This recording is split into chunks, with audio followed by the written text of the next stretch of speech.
नमस्कार। तो सबसे पहले मैं एक प्रार्थना करना चाहूँगा, आभार व्यक्त करना चाहूँगा गुरु जी का।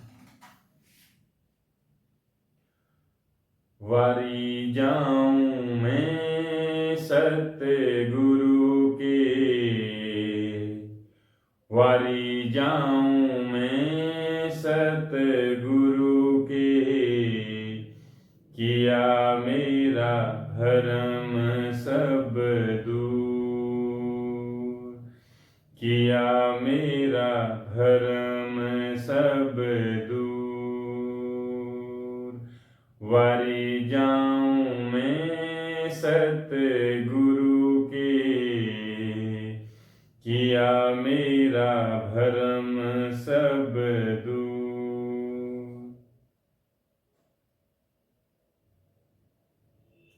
नमस्कार। तो आज हम बात करने वाले हैं बच्चों को जीवन की शिक्षा कैसे दें। ठीक है, ये जो पुस्तक है ये है माँ जन्मदायिनी मुक्तिदायिनी। ये हर उस माँ को पढ़ना चाहिए, हर इंसान को पढ़ना चाहिए, उस पेरेंट्स को पढ़ना चाहिए जिनके बच्चे हैं। वैसे तो ये सबके लिए बहुत ज़रूरी हो जाता है जिनके आसपास बच्चे होते हैं। उनको सही गाइड कैसे करें, ठीक है। लेकिन जो है अगर कोई पेरेंट्स है तो उसको तो ये बुक जरूर पढ़नी चाहिए। आचार्य प्रशांत जी द्वारा लिखित एक बहुत अच्छी बुक है पेरेंट्स के लिए। तो इसमें पूछा गया है बच्चों को जीवन की शिक्षा कैसे दें। तो आचार्य जी क्या कहते हैं, पहले प्रश्नकर्ता देख लेते हैं। उदयपुर की ये कहानी है जब आचार्य प्रशांत जी उदयपुर में गए हुए थे 2019 में। प्रश्नकर्ता, आचार्य जी बच्चों को कैसे समझाया जाए जीवन के विषयों पर। वो कहते हैं कि जो जीवन के विषय हैं उन पर बच्चों को कैसे समझाया जाए, क्या समझाएं उनको। ठीक है। आचार्य प्रशांत, आप उनके प्रति सद्भाव से भरी रहिए। ये लेडीज हैं कोई तो उनसे बोल रहे हैं। आप उनके प्रति सद्भाव से भरी रहिए, आप उनके प्रति शुभ इच्छा से भरी रहिए और अपना परिष्कार करते चलिए। आचार्य जी कहते हैं उनके प्रति आप सद्भाव से भरें, उनके प्रति आप शुभ इच्छा से भरें और अपना परिष्कार करते चलें। तो प्रश्नकर्ता बोलते हैं परिष्कार माने क्या, परिष्कार क्या है। आचार्य जी बोल रहे हैं अपनी सफाई करती चलिए। आपके भीतर लगातार ये भाव रहे कि उनको जो ऊंचा से ऊंचा है वो देना है। आपको ये भावना ही आप में ये काबिलियत पैदा कर देगी कि आप उन्हें कुछ दे पाएं। ठीक है। जैसे आप सोचेंगे कि मुझे बच्चों को कुछ बड़ा देना है, कुछ अच्छा देना है, तो जो आपकी ये भावना है यही वो काबिलियत आप में पैदा कर देती है जो बच्चों के लिए सही है। ठीक है। तो प्रश्नकर्ता बोलते हैं आपका बहुत सारा वीडियो देख देख कर और पुस्तकें पढ़ पढ़ कर यह स्पष्ट हो गया है कि सब अंदर से एक ही हैं। मेरे बेटे में भी वही परमात्मा है और मेरे पति में भी वही और दुश्मन में भी वही। तो मुझे लगता है कि यदि मैं स्वयं को कुछ कहती हूँ तो वह सभी तक पहुंचेगा। तो क्या ऐसा होता है। आचार्य प्रशांत, आप सब ने स्वार्थ की ताकत तो देखी है ना दुनिया में, कि आदमी अपने स्वार्थ के लिए क्या क्या कर लेता है। स्वार्थ की ताकत है ना। अब एक बात समझिए, परमार्थ की ताकत स्वार्थ की ताकत से ज्यादा बड़ी है। परमार्थ मतलब दूसरे का अच्छा करना, स्वार्थ मतलब खुद का अच्छा करना। ठीक है। तो आचार्य जी कहते हैं कि जो परमार्थ की ताकत है वो स्वार्थ की ताकत से ज्यादा बड़ी है। आपको सुनकर थोड़ी हैरत होगी, लेकिन दूसरे के लिए आप जितना कर सकते हो उतना आप अपने लिए कभी नहीं कर सकते। ठीक है। जितना आप दूसरे के लिए कर सकते हो ना, आप उतना अपने लिए कभी नहीं कर सकते। अगर अपने लिए करने निकलेंगे तो तुम्हारी ऊर्जा खत्म हो जाएगी। थोड़ा बहुत करोगे फिर कहोगे बहुत हुआ, लेकिन वास्तव में अगर परमार्थ यानी दूसरों के लिए करने निकले तो तुम्हारी ऊर्जा अनंत हो जाएगी, क्योंकि सब तुम्हें ऊर्जा ऊपर से मिलेगी। जब तुम स्वार्थवश अपने लिए कुछ करने चलते हो तो तुम्हें बस कुल ऊर्जा तुम्हारी ऊर्जा ही उपलब्ध होती है। मतलब अगर अपने लिए तुम कुछ करोगे तो तुम्हें केवल तुम्हारी ही ऊर्जा मिलेगी, बोल रहे हैं। लेकिन जब तुम दूसरों के लिए करने निकलते हो तो फिर दाता ऊर्जा देता है तुमको। अब तुमको बहुत ऊर्जा मिल जाती है। आचार्य जी कहते हैं अगर तुम परमार्थ करने चले, अगर तुम किसी दूसरे की भलाई करने चले, तो अब जो है तुम्हें जो देने वाला है, जो सच में ऊर्जा देता है, वो तुम्हें अब ऊर्जा देगा। और स्वार्थ के लिए जो तुम्हें ऊर्जा मिलेगी वो केवल तुम्हारी ऊर्जा होगी, लेकिन परमार्थ की ऊर्जा जो है अब तुम्हें ग्रेस मिलेगा, है ना।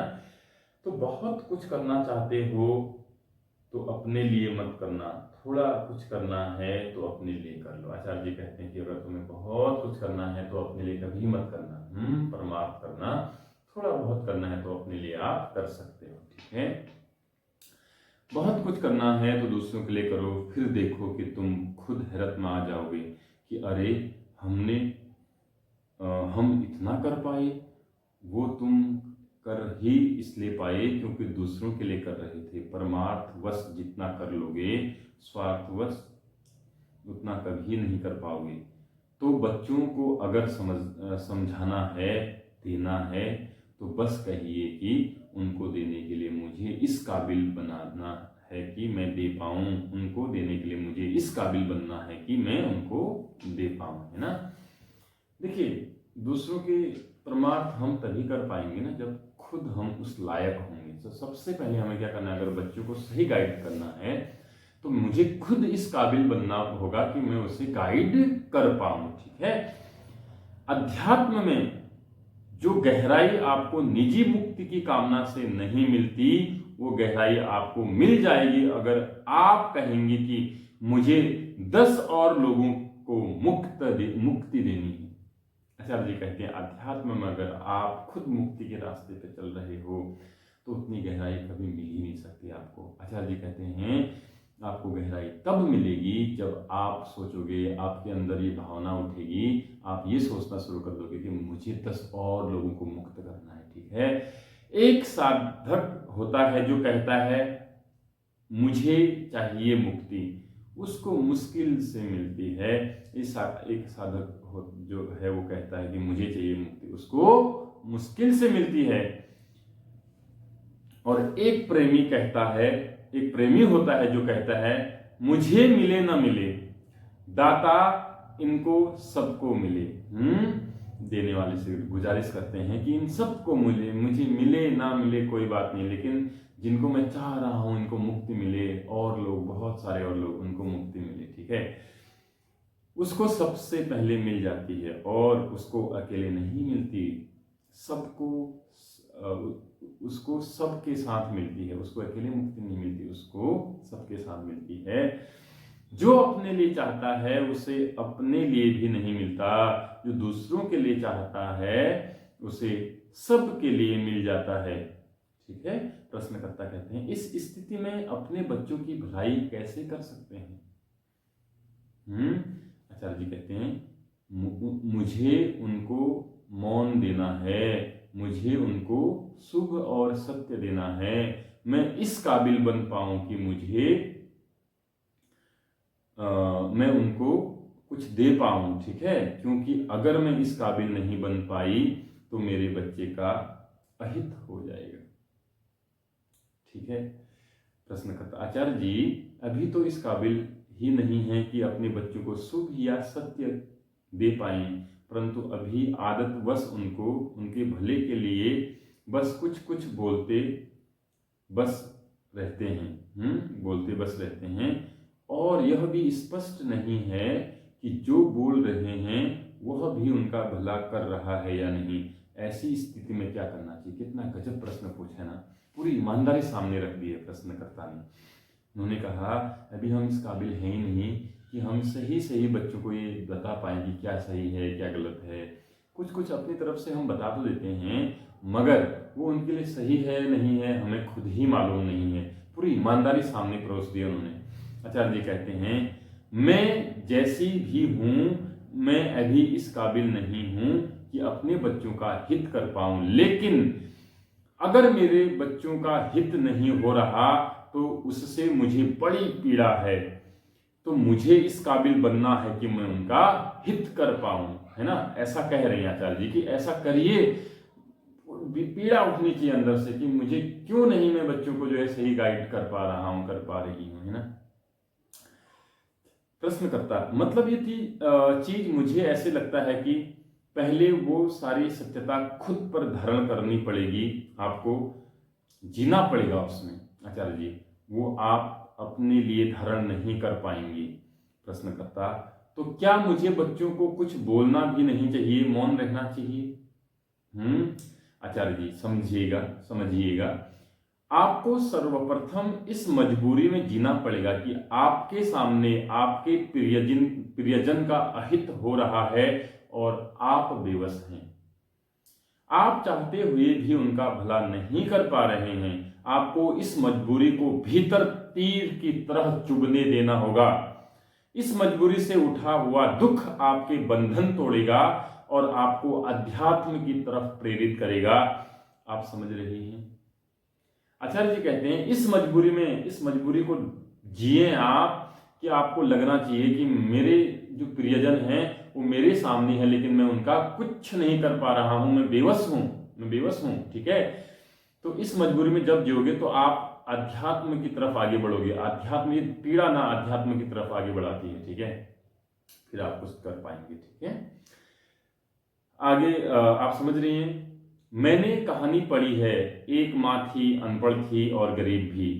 किसी तरह से उसने अपने बच्चों को एक विद्यालय में डाला, पर न तो उस बच्चे के पास कोई पृष्ठभूमि थी और न सुख सुविधाएं, तो वो सब पढ़ाई में आगे ही न बढ़े।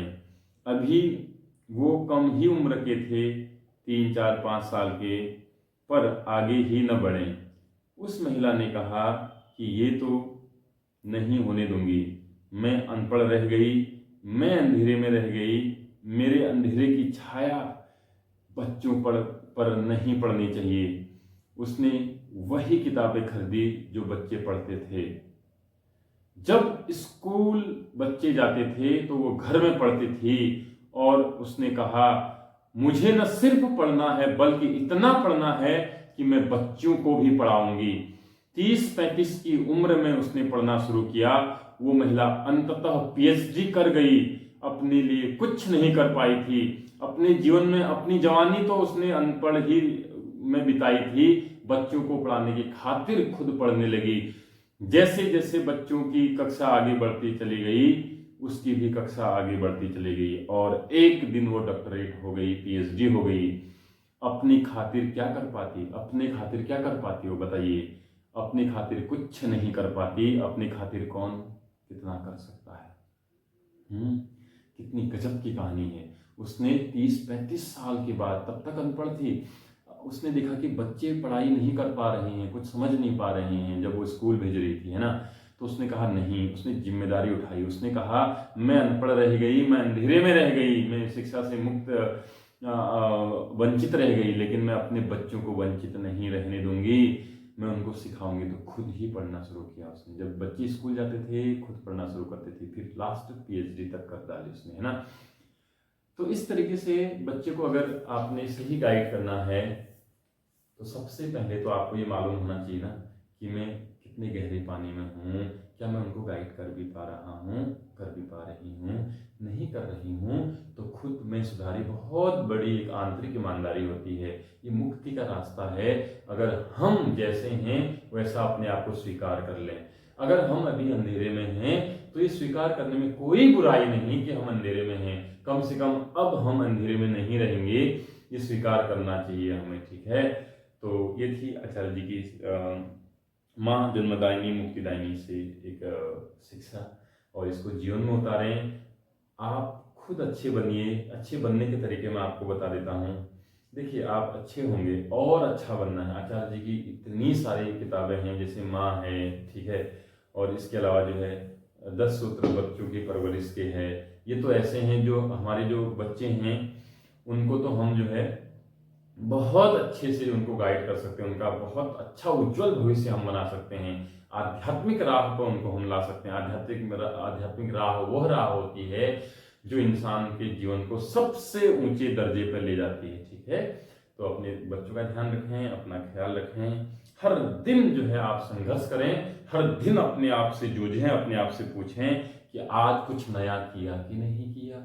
आज कुछ नया सीखा कि नहीं सीखा, आज कुछ नया बच्चों को सिखा पाए कि नहीं सिखा पाए, अगर ये सारी चीजें आपके जीवन में आने लगेगी तो जीवन बदलता है, जीवन रूपांतरित होता है। ठीक है, चलिए, अगर वीडियो पसंद आई हो तो और लोगों तक भी पहुंचा दीजिए, लाइक करिए, शेयर करिए, कमेंट करिए, सब्सक्राइब करिए। सारे विषय जो है आचार्य जी के शिक्षा पर आधारित रहेंगे।